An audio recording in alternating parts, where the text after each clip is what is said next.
crouched down again. We had been in a stalemate for more than 1 month with the Germans since the July of 1942, trying to maintain control over Stalingrad. I was the only English soldier amongst my ranks. I had deserted my teammates during the fall of France. In hopes of a peaceful life, I fled to Russia, thinking that the enemy's leader wouldn't have attacked it. Unfortunately, God wasn't on my side.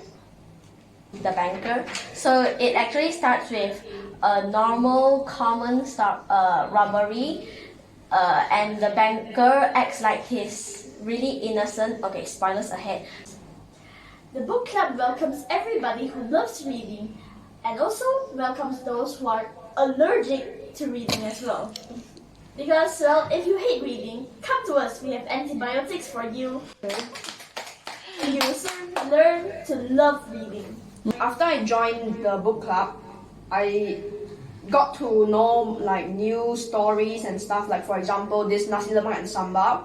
It's new to me, I just read it a few months back and I think it's quite interesting. It teaches me a lot about culture and I will talk more about that later.